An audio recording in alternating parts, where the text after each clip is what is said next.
All right, today we're going to talk about love, but maybe not in the way you think. We're going to explore this really powerful metaphor. What if love isn't just an emotion, but a force of nature, like the wind? So let's just jump right in with a question that gets to the heart of it all. The love that you give to people, is it a gentle, life-giving breeze, or has it maybe turned into something a little more forceful, maybe even a little destructive? So here's the core idea. Ideal love, the perfect kind of love, is like the wind. Just think about that for a second. Wind is this incredibly powerful force, right? You feel it on your skin, you see what it does to the trees, but you can't actually see the wind itself. Its perfection, its real value, is in that powerful yet invisible nature. And this leads to a pretty wild paradox, doesn't it? I mean, we're usually taught to show off our good deeds, to let people know what we've done. But this way of thinking says the exact opposite. The less you advertise your kindness, the more your real, genuine character shines through. It's humility that lets your true self be seen. But, it's never that simple, is it? This pure, transparent ideal can get, well, tainted. So let's get into what happens when our love stops being invisible, when it becomes what the source material calls colored love. And wow, this just lays it out perfectly. On one side, you've got transparent love, a pure gift. You expect nothing back. But colored love, that's a whole different game. It's a transaction. It might look like a gift, but it's got this invisible invoice attached, a hidden expectation for a thank you or some kind of recognition. That gentle breeze suddenly becomes this sticky, noticeable wind you just can't shake. And here are some examples that are probably going to hit a little too close to home. Have you ever done this? You make a nice dinner, but then you keep asking, do you like it? Is it good? Or maybe you keep a little mental scorecard of all the favors you've done for someone. And that feeling, that little pang of disappointment when you do something nice and you don't get thanked, bam, that's it.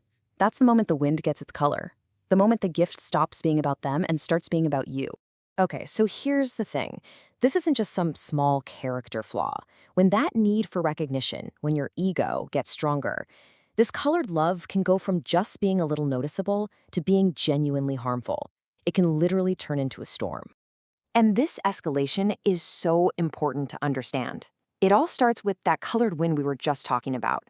But if that ego is left unchecked, that wind picks up speed and becomes a sandstorm, and at its most extreme, a full-blown destructive tornado. So let's break down what these storms actually look and feel like. So, the sandstorm. This is when your love gets intrusive. It's when you take your good intentions and you mix them with all the sand and dust of your own ego. This is the unsolicited advice, right? The constant corrections, all wrapped up in that classic phrase, I'm only telling you this for your own good. But instead of helping, it just blinds the other person. The imagery here is just so powerful. It's described as being like a spring storm that blinds people's eyes. It's not nurturing, it hurts. It gets in your eyes, you can't see clearly. And isn't that exactly what it feels like when someone's help is really more about them proving they're right than about actually, helping? And that brings us to the final and honestly the most terrifying stage, the tornado. We're way past just being intrusive now. A tornado wants to possess, to control, to dominate. It's all about trapping the other person, sucking them into your world, and basically erasing their individuality. This is when love has completely morphed into this raw, destructive need for ownership. Okay, so after going through all that scary, destructive stuff, how do we get back? How do we make sure our love stays a gentle, nurturing breeze? Well, the answer is actually to go right back to that first core principle. And this, right here, this is the heart of the whole philosophy. The wind does not blow in order to be thanked. Just let that sink in for a moment. The wind just blows. It doesn't hang around waiting for us to say, hey, thanks for the cool air. Its value is in the action itself, not in how we react to it. And that's the goal for real true love. Okay, now this is a super important point, so let's be clear. This isn't about being some kind of robot who doesn't care about being thanked. Of course not. It feels great when someone is grateful. The key difference is that gratitude can't be your motivation. You do the thing for its own sake. Any thank you get is just a bonus. It's not the prize you were trying to win. So what does this ideal love, this ideal wind, actually look like in the real world? Well, it's pretty simple, really. It doesn't harm people. It doesn't blow too hard. It's not overbearing. It's constant. It's reliable. It never just stops, and it flows quietly from one person to the next without making a big announcement.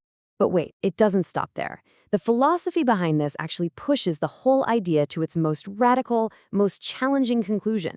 And honestly, it's one that completely flips our normal way of thinking on its head. Get ready for this one. The more you give, the more invisible you must become. Just think about that for a second. Our natural instinct is the complete opposite, right? The more we do, the more we accomplish, the more we want people to see us. This idea demands the reverse. As your positive impact gets bigger, your personal presence should actually fade away. And this is really the final piece of the puzzle. Even when your actions, your love, lead to some amazing outcome, the ultimate goal is to not even take credit for it in your own mind. It's to truly believe that the success came from something bigger than you. Call it teamwork, good timing, fate, whatever you want. It's about completely untangling your ego from the good that you do. So we've spent all this time talking about the giver. But this leads to one last really tough question. If love becomes perfectly invisible, perfectly transparent, how does the other person even know they're loved? I mean, where's the line between this beautiful, selfless, invisible love and just plain old neglect? Now that is a paradox worth thinking about.